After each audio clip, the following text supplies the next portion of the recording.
Hello दोस्तों, good morning. मैं सुनील कुमार, आपके चैनल स्टडी ड्यू में आपका स्वागत है। तो देखिए, आज का हमारा टॉपिक कॉन्स्टिट्यूशनल अमेंडमेंट आपका है, अर्थात यहाँ पे हम लोग संविधान संशोधन के बारे में सारी चीजें डिटेल से जानने वाले हैं। तो देखिए, अगर एक्चुअली में संविधान संशोधन की बात करते हैं तो इस टॉपिक के अंतर्गत हम लोग सीखेंगे कि एक्चुअली में आपका संविधान संशोधन होता क्या है,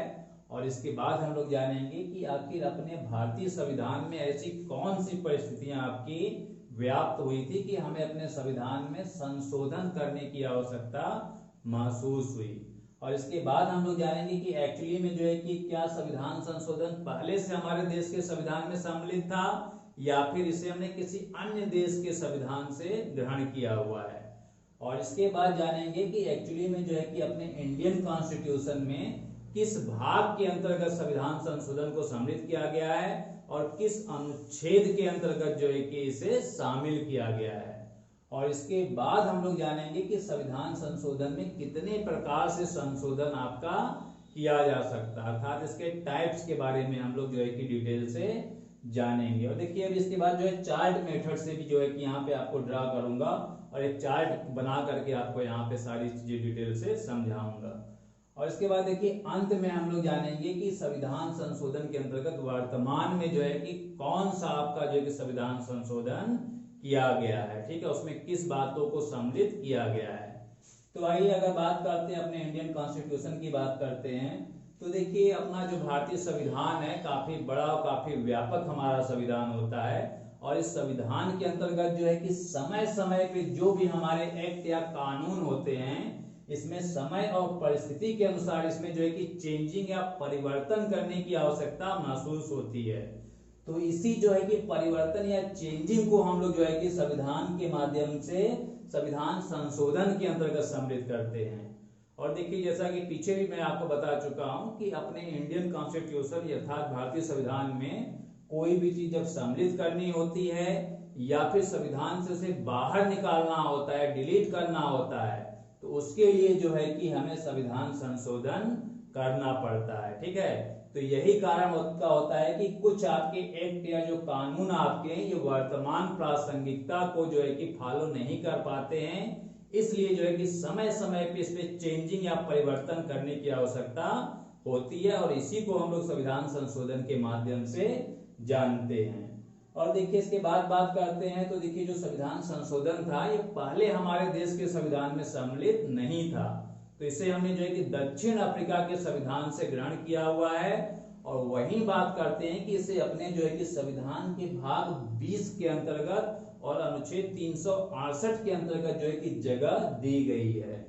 और इसके बाद देखिए, बात करते हैं तो जो हमारा संविधान संशोधन होता है इसे मुख्यतः 3 प्रकार से इसमें संशोधन किया जा सकता है। और वो 3 प्रकार आपके कौन कौन से होते हैं, तो पहला आपका जो है कि सिंपल मेजॉरिटी होता है, जिसे हम लोग साधारण बहुमत के नाम से जानते हैं। और दूसरा आपका होता है विशेष बहुमत, जिसे हम लोग जो है कि स्पेशल मेजॉरिटी के नाम से जानते हैं।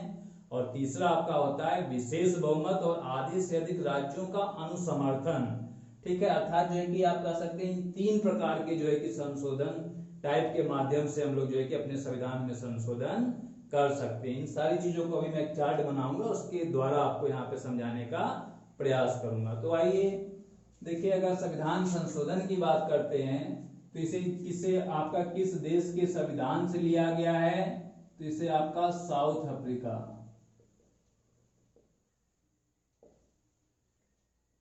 इसे जो है कि दक्षिण अफ्रीका के संविधान से ग्रहण किया गया है। और देखिए, जब इसे दक्षिण अफ्रीका के संविधान से ग्रहण किया गया था तो इसे किस भाग में रखा गया है, तो इसे देखिए भाग आपका ये 20 के अंतर्गत आपका ये सम्मिलित किया गया है। वही बात करते हैं कि जो संविधान संशोधन आपका है इसे किस अनुच्छेद के अंतर्गत आपका ये सम्मिलित किया गया है, तो देखिए अपने भारतीय संविधान में इसे आर्टिकल आपका 368 अर्थात जो है कि 368 में जो है कि संविधान संशोधन की व्याख्या की गई है। इसके बाद देखिए, बात करते हैं तो संविधान संशोधन को मुख्यतः हम लोग 3 भागों में बांट सकते हैं। तो देखिए, पहला आपका हो जाता है सिंपल मेजॉरिटी,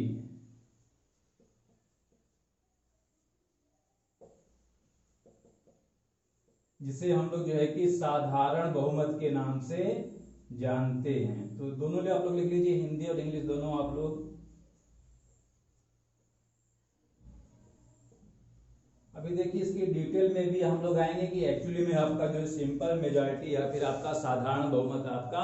होता क्या है। इसके बाद देखिए दूसरा टाइप आपका होता है special majority,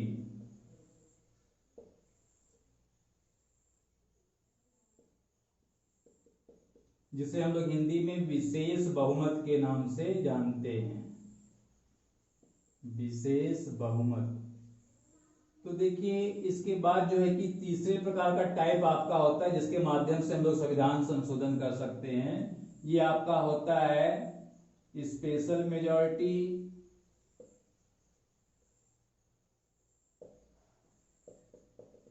and supporting state.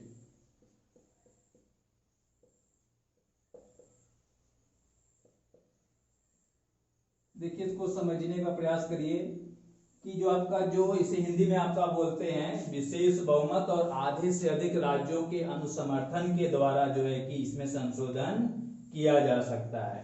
तो देखिए अगर जो है कि अपने संविधान संशोधन की बात करते हैं तो मुख्यतः तीन प्रकार से हम लोग जो है कि इसमें संशोधन कर सकते हैं। आपका जो है कि साधारण बहुमत होता है, आपका विशेष बहुमत होता है, और आपका जो है कि विशेष बहुमत और राज्यों के जो है कि विधानमंडल के अनुसमर्थन के द्वारा जो है कि इसमें संशोधन किया जा सकता है। जिसमें की बात करते हैं तो सबसे आपका आसान होता है साधारण बहुमत के द्वारा हम लोग जो है कि चेंजिंग या फिर संशोधन कर सकते हैं। और वही बात करते हैं तो सबसे जटिल प्रक्रिया आपकी होती है ये तीसरी वाली, अर्थात विशेष बहुमत और जो है कि आधे से अधिक राज्यों के विधानमंडल के अनुसमर्थन के द्वारा जो है कि संशोधन सबसे जटिल होता है। ठीक है, और देखिए अगर इसके बारे में आते हैं तो देखिए क्या क्या चीजें आपकी होती हैं। तो देखिए अगर साधारण बहुमत की बात करते हैं तो देखिए जो साधारण बहुमत होता है इसमें आपका ये 50% प्लस 1 जो है कि अगर सदस्यों के द्वारा इसे पास कर दिया जाता है तो इसे हम लोग साधारण बहुमत कहते हैं कि साधारण बहुमत से ये बिल आपका पास हो गया है। तो इस बिल के द्वारा जो है कि कोई भी चीज अपने संविधान में शामिल की जा सकती है, उसमें संशोधन आपका किया जा सकता है। इसे हम लोग साधारण बहुमत सिंपल मेजॉरिटी कहते हैं। और इसको एग्जाम्पल से भी हम लोग यहाँ पे समझ लेते हैं कि देखिए अगर सपोज करिए कि लोकसभा की बात करते हैं तो देखिए लोकसभा में आपके जो है कि प्रेजेंट टाइम में कितने मेंबर आपके हैं तो 545 आपके मेंबर हो सकते हैं। और वही बात करते हैं कि किसी जो है कि आपकी जो लोकसभा है इसमें जो है कि 500 मेंबर जो है कि किसी बिल को लेकर के आपके उपस्थित हैं। तो इस 500 मेंबर में से जो है कि सपोज करिए आपके 50% प्लस 1 अर्थात आप क्या हो गया 500 बटे में 2 प्लस 1 तो आपका ये हो जाएगा 251 सदस्य जो है कि किसी जो है कि बिल या एक्ट के संदर्भ में उसे पास करते हैं तो कहा जाता है ये साधारण बहुमत से आपका जो है कि बिल पास हो जाता है। ठीक है, पीछे इसके बारे में मैंने आपको डिस्कस किया हुआ था। और देखिए इसके बाद आपका विशेष बहुमत में क्या होता है तो विशेष बहुमत में आपका होता है कि किसी भी जो है कि बिल के संदर्भ में या संशोधन के संदर्भ में 2/3 बहुमत से जो है कि आपका ये पास होना चाहिए। ठीक है, सपोज करिए कि भाई आपका लोकसभा का हाउस है तो लोकसभा में जो है कि आपके उस दिन जितने भी आपके जो है कि सांसद उपस्थित हैं उसके जो है कि 2/3 बहुमत से जब आपका जो है कि बिल पास हो जाता है तो आप कह सकते हैं ये विशेष बहुमत या स्पेशल मेजॉरिटी के द्वारा जो है कि आपका ये किया गया है। और देखिए ऐसा कंडीशन हमें कहाँ कहाँ पे देखने को मिलता है तो देखिए विशेष बहुमत या फिर आपका जो स्पेशल मेजॉरिटी होता है ये जब हम लोग आपके प्रेसिडेंट के ऊपर जो है कि इम्पीचमेंट अर्थात आपका महाभियोग लगाते हैं तब ऐसी प्रक्रिया जो है कि हमने देखी थी कि राष्ट्रपति के ऊपर जब महाभियोग रहता है तो आपके विशेष बहुमत या 2/3 बहुमत से ये अलग अलग सदन आपके चाहे लोकसभा हो चाहे राज्यसभा हो अलग अलग जब पास होता है तभी हम लोग जो है कि उसके माध्यम से उन्हें हटा सकते हैं। तो देखिए जो विशेष बहुमत वाली प्रक्रिया होती है इसमें 2/3 आपको चाहिए और ऐसी प्रक्रिया का फॉलो हम लोग कहाँ कहाँ कर सकते हैं, तो राष्ट्रपति के ऊपर महाभियोग की प्रक्रिया में कर सकते हैं, और सुप्रीम कोर्ट की जो है कि अगर जज को हमें हटाना होता है तब उस कंडीशन में हम लोग ऐसी प्रक्रिया को कर सकते हैं। और वही बात करते हैं कि आपका जो साधारण बहुमत होता है इसको हम लोग कहाँ पे अप्लाई कर सकते हैं, तो देखिए अगर इसकी बात करते हैं तो इसको हम लोग अप्लाई कर सकते हैं आपका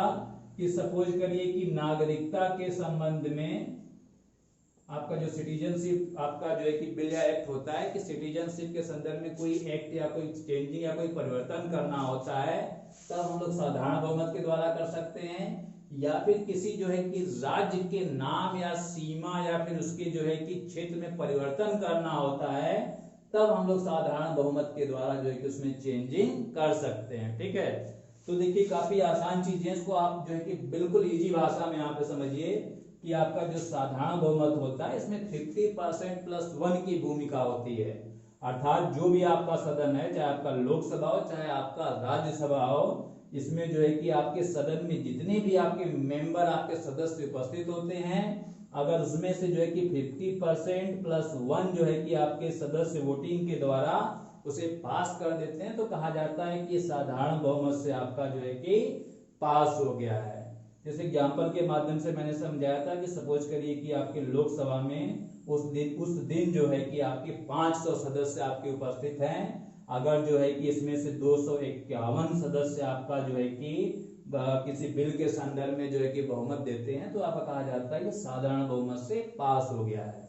वही बात करते हैं कि आपका जो विशेष बहुमत होता है इसमें 2/3 अर्थात 2/3 बहुमत की भूमिका आपकी होती है, अर्थात जो है कि चाहे आपकी लोकसभा हो चाहे आपकी राज्यसभा हो तो इन दोनों हाउस में अलग अलग जो है कि आपका ये 2/3 बहुमत से पास होना पड़ता है। पीछे हमने देखा था जब राष्ट्रपति के ऊपर हम लोग महाभियोग की प्रक्रिया चला रहे थे तो वहां पे किस प्रकार से हमने जो है कि दोनों सदनों में 2/3 बहुमत से अलग अलग बिल पास करके राष्ट्रपति साहब को उनके पद से हटाया था। वही बात करते हैं कि अगर सुप्रीम कोर्ट के जज को हटाना होता है तब भी हम लोग जो है कि विशेष प्रक्रिया के द्वारा जो है कि अपनाते हैं और इसके बाद जो है कि इसमें चेंजिंग कर सकते हैं। इसके बाद देखिए तीसरा आपका है जो कि काफी जटिल प्रक्रिया मानी जाती है, इसमें क्या होता है तो देखिए इसमें भी आपकी वही प्रक्रिया है आपकी है, देखिए जो स्पेशल मेजॉरिटी होती है इसे हम लोग विशेष बहुमत कहते हैं, अर्थात यहाँ पर भी आपकी जो है कि संसद में 2/3 बहुमत से बिल आपका अलग अलग पास होना चाहिए और इसके बाद जो है कि आधे से अधिक आपके राज्य, ठीक है, जितने राज्य आपके उसमें से अगर आधे से अधिक राज्य के विधानमंडल के द्वारा आपका ये बिल पास हो जाता है तो ये आपका जो है कि विशेष बहुमत और जो है कि राज्यों के अनुसमर्थन के द्वारा हम लोग कहते हैं कि उसमें संशोधन किया जा सकता है। और देखिए ऐसी प्रक्रिया अपनाई कहाँ पे जाती है, ये जो तीसरी वाली प्रक्रिया आपकी होती है कि सपोज करिए कि राष्ट्रपति साहब के निर्वाचन में कोई चेंजिंग करना है, या फिर बात करते हैं कि जो राष्ट्रपति साहब के जो है कि जो निर्वाचन की जो प्रक्रिया जो मेथड होती है उसमें चेंजिंग करना है, या फिर सुप्रीम कोर्ट के जो है कि संदर्भ में कोई नया जो है कि डिसीजन लेना है, या फिर हाई कोर्ट के संदर्भ में जो है कि कोई जो है चेंजिंग करना होता है तो उस केस में हम लोग इस तीसरी वाली आपकी प्रक्रिया को अपनाते हैं। तो देखिए एक्चुअली में बात करते हैं तो इस 3 प्रकार से हम लोग अपने संविधान में संशोधन कर सकते हैं। तो देखिए काफी जटिल चीजें थी और कोशिश किया गया है कि इसको बिल्कुल आसान भाषा में आपको यहाँ पे समझाया जाए। तो देखिए अगर इसके बाद जो है कि एग्जाम के पॉइंट ऑफ व्यू से देखते हैं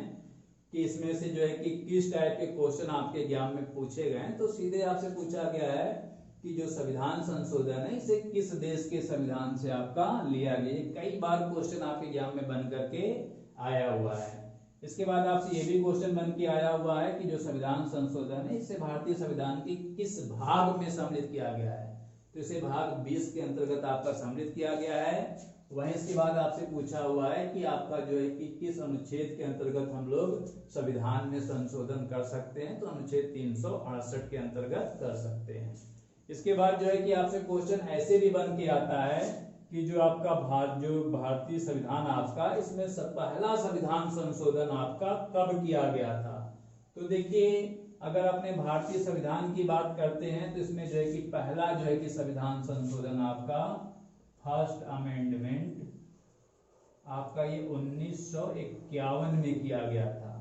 और एक्चुअली में बात करते हैं तो ये आपके जो हमारे फंडामेंटल राइट्स होते हैं, तो इन मूल अधिकारों के अंतर्गत अब व्यक्ति की स्वतंत्रता के अंतर्गत कुछ मूलभूत परिवर्तन किए गए थे। और इसके बाद बात करते हैं तो कुछ जो आपकी नाइन्थ आपकी शेड्यूल है, तो इस शेड्यूल के अंतर्गत भी जो है कि आपका ये आपका पहला अमेंडमेंट के तहत इसके अंतर्गत सम्मिलित किया गया है। और इसके बाद बात करते हैं तो प्रेजेंट टाइम में आपका जो है कि कब अमेंडमेंट कौन सा किया गया है, तो आपका 126वां आपका अमेंडमेंट लेटेस्ट आपका वर्तमान समय में किया गया है। और देखिए इस 26वें आपके अमेंडमेंट के तहत क्या चीजें सम्मिलित की गई हैं, तो देखिए ये आपका पहले ये जान लीजिए कब किया गया है, तो ये आपका 2019 में आपका ये किया गया है।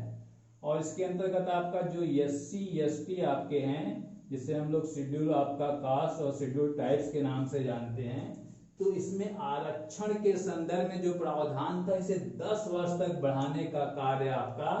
किया गया है। वहीं बात करते हैं कि 126 के अंतर्गत जो है कि आपके जो SC ST हैं इनका जो रिजर्वेशन होगा ये 2030 तक इट इज बना रहेगा।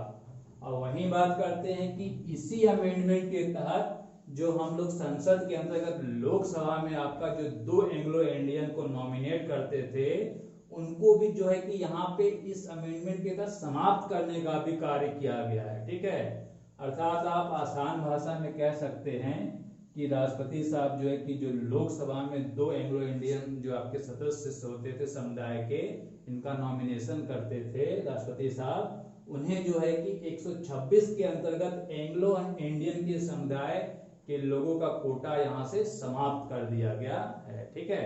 तो चलिए उम्मीद करते हैं थोड़ा टेक्निकल पॉइंट आपका था, ये सारी चीजें आपको डिटेल से भी समझ में आई होंगी। फिर आज के लिए इतना ही, मिलते हैं तब तक एक नए वीडियो में। Thank you.